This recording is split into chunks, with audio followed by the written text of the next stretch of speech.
such a thrill for me to be here, and I'm so happy to see all of you. You know, one of the biggest reasons that I'm happy to be here is because I shouldn't be alive today. I should have died on February the 2nd, 2006. That was supposed to be my last day here in this physical life. Because on that day, the doctors had told my husband and my family that I only had a few more hours to live. I was dying from end-stage lymphoma, which is a form of cancer of the lymph nodes. I had struggled with cancer for 4 years up to that point. For 4 years, this disease had devoured my body. It had traveled through my lymphatic system. It started with a lump in my neck, and then it spread throughout my lymphatic system. And by that point, by the end of 4 years, I had tumors, some of them the size of lemons, that had spread from the base of my skull, all around my neck, down into my chest, under my arms, and all the way to my abdomen. By that point also, even before I had gone into the coma, my lungs had been filled with fluid. And every time I would lie down, I would choke on my own fluid. My muscles had completely deteriorated, so I weighed about 85 pounds. I looked like just a skeleton with skin on. I had these big, gaping, open skin lesions where the toxins were oozing out of my body. I wasn't able to digest any food. I had a persistent low-grade fever. I couldn't walk because my muscles had been deteriorated, so I was constantly just lying down or being taken around in a wheelchair. I was connected to an oxygen tank all the time. I couldn't breathe without the aid of oxygen. And on that morning, on February the 2nd, 2006, I went into a coma. The doctors had said these were my final hours because now my organs had shut down. My organs were failing. So my family were told that if there was anybody that had to see me before I died, this was the time. Unbeknownst to everyone around me though, even though it appeared that I was in a coma and my eyes were closed, I was aware of everything that was going on all around me. I was aware of my husband, who was distressed, but he was by my side holding my hand. I was aware of everything the doctors were doing. They were putting tubes in me. They were removing fluid from my lungs so that I could breathe easier. I was aware of every single thing that was happening. It felt as though I had 360-degree peripheral vision. I could see everything happening all around my body. But not just in the room where my body was, but even beyond. And it was as if I had expanded out of my body. I was aware of my physical body. I could see it lying there on that hospital bed. But I was no longer attached to that body. It felt as though I could be everywhere at the same time. It was like wherever I put my awareness, there I was. I was aware of my brother who was in India. My body, I was in Hong Kong. This was happening to me in Hong Kong. My brother was in India and was rushing to get on a plane to come and see me. He wanted to see me before I took my last breath. And I was aware of that. I felt as though I was with him. I saw him on the plane. And then I also became aware of my father and my best friend, both of whom I had lost. Both of them had crossed over, had died. But I became aware of their presence with me, as though they were guiding me and communicating with me. One thing that I felt in this amazing, expansive state, I felt I was in like a realm of clarity, where I understood everything. I understood why I had cancer. I understood that I was much greater. In fact, all of us are much greater and more powerful than we realize when we're in our physical bodies. I also felt as if I was connected to everybody, like all the doctors that were treating me, the nurses, my husband, my mother, my brother, and everybody. I felt as though we all shared the same consciousness. I felt as though I could feel what they were feeling. I could feel the distress they were feeling. I could feel the resignation of the doctors. But at the same time, I didn't get emotionally sucked into the drama, but yet I understood what they were feeling. It's like we all share the same consciousness. It's like when we're not expressing in our physical bodies, you and I and all of us, we are all expressions of the same consciousness. That's what it felt like. I felt as though my father was trying to communicate with me that it wasn't my time, that I needed to go back into my body.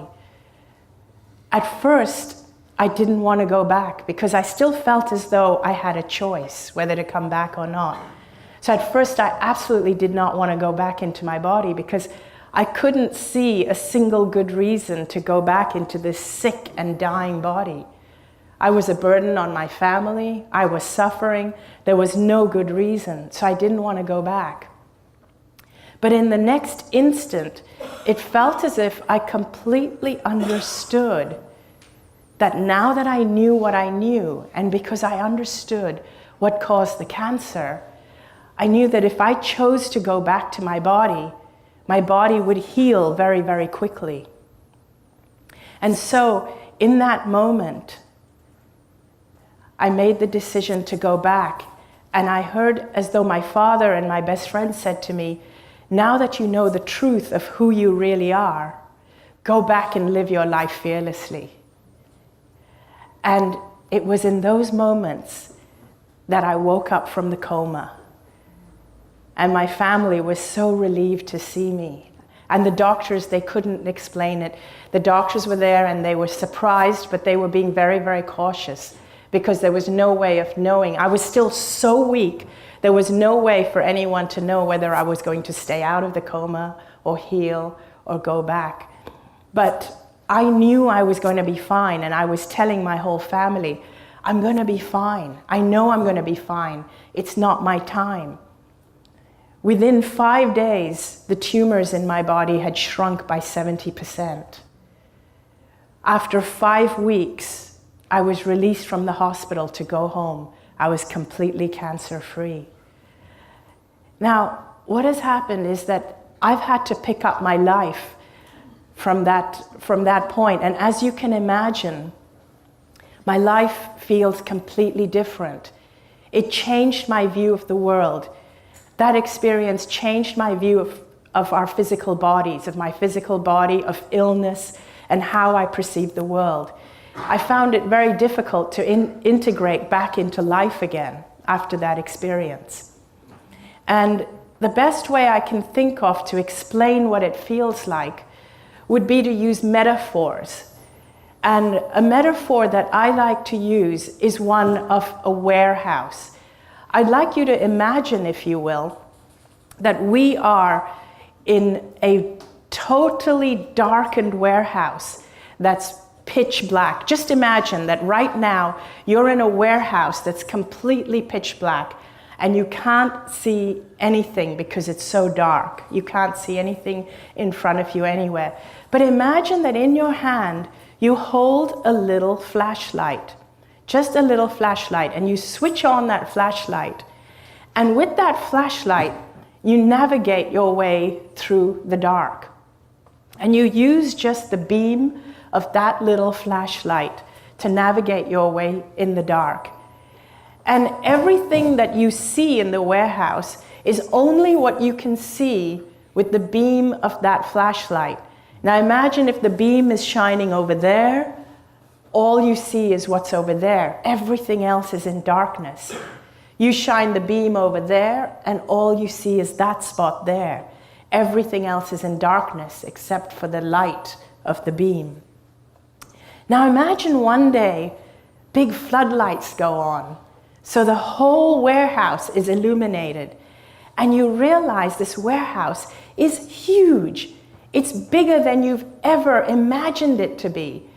And it's lined with shelves and shelves and shelves of all kinds of different things. Every kind of thing you can imagine and things you can't even imagine all exist on these shelves, side by side by side. Some of these things are beautiful, some not so beautiful, some large, some small, some things in colors you've never ever seen before, colors you've never imagined to exist, and some things that are strange and funny looking, all exist side by side. And you've seen some of them before with your flashlight, but many of them you've never seen before because your flashlight had never shone on it. Now imagine if the lights go back off again and you're back to one flashlight. Now, even though all you can see is what you see with the one flashlight, the beam of one flashlight, at least you now know there is so much more that exists simultaneously and alongside the things that you can see. You now know that just because you cannot see them, you cannot experience it, doesn't mean it doesn't exist. You now know that because you've had that experience. That's what it feels like to me. It feels like so much more exists than what we believe. So much more exists than what we have experienced. It's just beyond our flashlight. And just to help you understand that a little bit better, I'd like to try a little game, a little experiment with you. I want you to look around the room and find everything you can that is shades of red, everything from red to burgundy. Just look around and commit it to your memory. As many as possible, commit it to your memory, because I'm going to ask you to recall it. Okay, close your eyes, face the front. Now, how many things can you recall that are blue in color? Almost none. Think about it, almost. Now open your eyes and look around. See how many blue things there were that exist alongside the red, but you didn't even notice it. You didn't see it. Why? Because you weren't aware of it. The beam of that flashlight, what is that? That is your awareness. That beam is your awareness. When you flash your awareness on something, it becomes your reality. It becomes what you experience. There can be something else that's right under your nose, but if your flashlight is not shining on it, you won't even notice it. You won't even be aware of it. Think about this. Think about all the billions of dollars we are spending on cancer awareness. Think about all the cancer awareness campaigns. Imagine if we put that much money, energy, and effort into wellness awareness. What a different world we would have. Imagine if we put all our effort into peace instead of into fighting and wars. We would have a very different world if we changed our awareness. To bring it down onto a more personal level, I want to share with you the 5 biggest lessons I learned from this experience. Number 1, the most important thing that I learned, the most important thing we have here to focus our awareness on is love. That is number 1. And when I say love, it's very easy to say, or for us to say, we need to love other people. But one of the things I learned is that one of the reasons I got cancer is because I didn't love myself. That's hugely important. When we love ourselves, we value ourselves. When we value ourselves, we teach people how to treat us. When you love yourself, you find no need to control or bully other people, nor do you allow other people to control or bully you. So loving yourself is as important as loving everybody else. And the more you love yourself, the more love you have to give other people. Number 2, the next biggest lesson I learned was to live life fearlessly. Most of us are brought up on a diet of fear. We're taught to fear everything. I used to fear everything. I used to fear cancer. I used to fear eating the wrong foods. I used to fear displeasing people. I feared just about everything. I feared failing, and most of us are brought up fearing everything. And people think that fear keeps you safe. That's actually not true. love keeps you safe. When you love yourself and when you love other people, you'll make sure that you keep yourself safe and that you keep other people out of danger's way. Love keeps you much safer than fear does. The third thing I learned that is so important is humor and laughter and joy. We're born knowing this stuff. We're born knowing that it's important to laugh because that's what kids do all the time. We're born knowing love and fearlessness, but it gets conditioned out of us as we grow up. Laughter is so important, and humor and finding your joy in life. It's more important than any other spiritual activity that you can think of. If we had more laughter, in fact, if even our politicians learned to laugh, we'd have a very different world. And if we had more laughter, you would have less people with illness, you'd need less hospitals, and you'd need less prisons as well. The fourth thing I learned is that life is a gift. It really is. Most of us live our lives as though life is a chore, but it shouldn't be that way. And it's unfortunate that only when we lose something that we value do we really realize the true value of it. And it took me losing my life to realize the value of my life.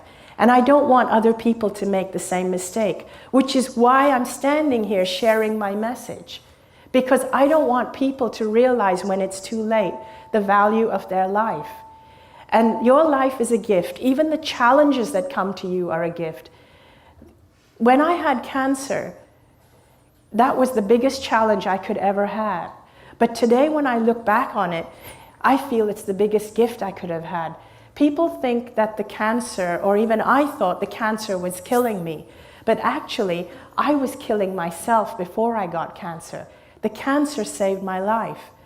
All your challenges are gifts. In the end, you will in the end, you will always find that your challenges are a gift. And if you're in a challenge and it doesn't feel like a gift yet, it means you haven't got to the end yet. The fifth and final thing, which is so important that I learned, is that the most important thing for you is to always be yourself. Be as you can be. Shine your light as brightly as you can. Embrace your uniqueness. Just realize who you are, get to know who you are, love yourself unconditionally, and just be yourself. And with those 5 things, I invite you to go and live your life fearlessly. Thank you very much.